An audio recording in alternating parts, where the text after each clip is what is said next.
शुरू किया था। मई 2003 में ये बिजनेस मुझे विरासत में मिला है। मेरे पिताजी इससे पहले मोटर माइनिंग करते थे। हमारे परिवार में मेरी दादी जी, मेरे मम्मी, मेरे पापा, 5 बहनें और मैं एक भाई।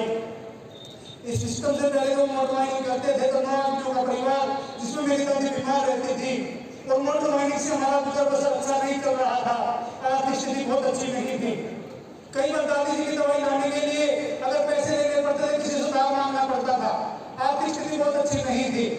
उसी बीच में मेरे फादर ने हिसाब से बिजनेस को किया और किया नहीं तो उसमें तो एक अकाउंट दिया है उन्होंने, केवल 7 साल किया है और सीख के जो उन्होंने सिस्टम को किया तो रॉयल्टी मुकाम पे पहुंचे, टेक्निकल पे पहुंचे तो सिस्टम की हाईएस्ट लेवल का रूबी लेवल पे पहुंचे और जो रूबी लेवल पे पहुंचे तो एक अच्छी इनकम ला करके इस सिस्टम में आती रही, आने लगी और दुनिया की सारी खुशियां हमारे परिवार में आ रही थी और ये दुनिया बहुत जबरदस्त लग रही थी, अच्छी दिखाई दे रही थी। लेकिन वो 24 जून का वो काला दिन आज मैं अगर याद करता हूं तो वास्तव में मेरी रूह कांप उठती है। मेरे पिताजी पानीपत से आते समय एक रोड एक्सीडेंट में गुजर जाते हैं और जो खबर हमें मिलती है तो मैं उन परिवार को मैं बता नहीं पाता, मैं जाते वहां जाके देखते हैं तो कुछ नहीं पता चलता पिताजी गुजर गए हैं।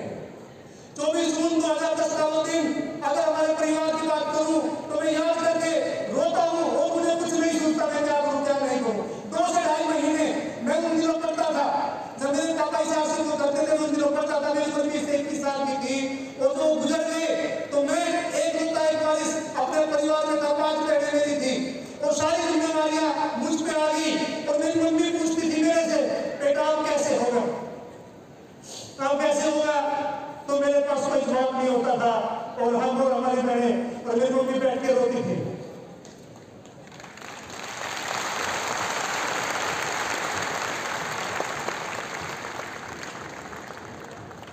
केवल रोते थे बैठ करके, कुछ नहीं समझ आता था क्या होगा कैसे चलेगा। लगभग 2-2.5 महीने ऐसे ही निकल जाते हैं। एक दिन हमारे ग्रेट अपलाइन मिस्टर सुशील बाजवा साहब का हमारे पास फोन आता है और बोलते बेटा क्या कर रहे हो? मैंने कहा सर कुछ दिखाई नहीं देता, घर कैसे चलेगा, मेरी बहनों की पढ़ाई कैसे होगी, कहां से आटा आएगा, कहां से तेल आएगा, कुछ समझ नहीं आ रहा है, बस रोते रहते हो क्या करें क्या नहीं, समझ नहीं आ रहा कैसे होगा।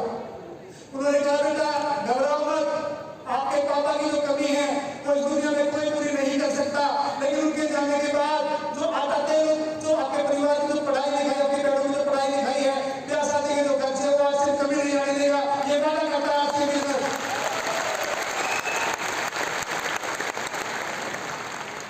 और तुम्हारे पापा कुछ ऐसा काम करके गए हैं, ये अपनी लाखों रुपए महीना की इनकम आप लोगों के बैंक अकाउंट में आ रही है। जब उन्होंने ऐसा कहा तो भी विश्वास नहीं हुआ, लगता ऐसा कुछ हो सकता होगा, ऐसा बिलीव नहीं था। और ये बात मैंने अपनी मम्मी से जाके कही कि आज तो सर का फोन आया था और वो बोलते थे कि आपके अकाउंट में अभी लाखों रुपए महीना की इनकम आ रही है, क्या कुछ ऐसा हो सकता है मम्मी जी? उन्होंने कहा बेटा तुम्हारे पापा एक बात बोलती थी, मैं मीटिंग उनके साथ जाती थी तो एक बात बोलते थे, अगर अपने बच्चों से सच्चा प्यार करते हो तो इस साथ से बिजनेस को जरूर कर लेना।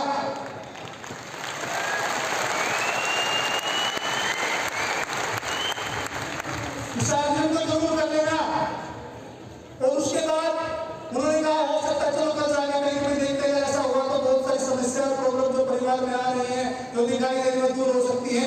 एक दुख जरूर है कि तुम्हारे पापा नहीं है, बहुत बड़ा दुख है, लेकिन उसके बाद एक समस्या होती है, एक जिम्मेदार करने वाला चला जाता है तो उस परिवार में एक बहुत बड़ी समस्या पैदा हो जाती है कि आपका क्या होगा। हम अगर बैंक में जाते हैं, बैंक में जाने के बाद जैसे बैंक में एंटर करते हैं तो जो बैंक मैनेजर थे मेरे पापा के अच्छे दोस्त थे और जैसे हम बैंक में घुसे तो बोलते बेटा आज पापा नहीं आए क्या? 2-2.5 महीने से पापा नहीं दिखाई दे रहे हैं। मैंने कहा सर जैसे वो ऐसा बोलते हैं मेरी मम्मी और हम रोने लगते हैं, समझ नहीं आता किन शब्दों में उनको बताए।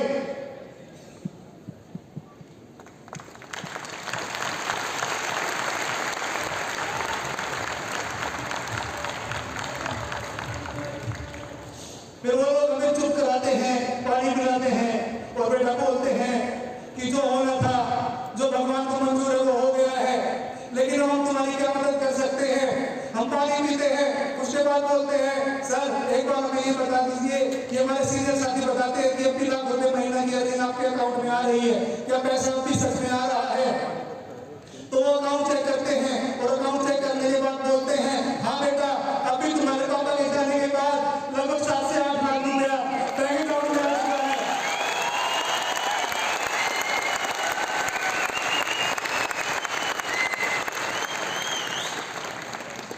उन्होंने ऐसा कहा, तो वास्तव में दोस्त मैं बता नहीं सकता, मेरे पास शब्द नहीं है कि दुनिया जो एकदम नरक लगने लगी थी, पता नहीं मैं कैसे अपनी बहनों की शादी कर पाऊंगा, कैसे मैं परिवार को चला पाऊंगा, दिखाई नहीं देता था, रूह कांप जाती थी। अगर मैं आज से हमसे अलग अपने आप को जुदा करता हूं तो मेरी रूह कांप जाती है कि जीवन कैसा होगा। और उसी की बदौलत मेरी आज 4 बहनें, उनमें से एक बहन की मैंने शादी की है, उसके बाद मेरी 3 बहनें आज एमए और बीए करके 2 बहनें मेरी आज हरियाणा सरकार में गवर्नमेंट जॉब में है, सेवाएं दे रही हैं।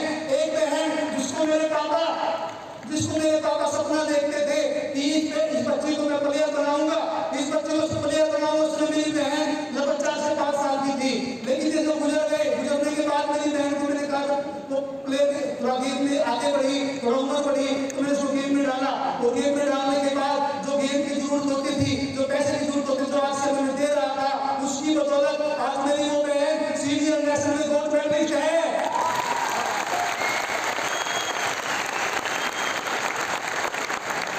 सीनियर नेशनल गोल्ड मेडलिस्ट है।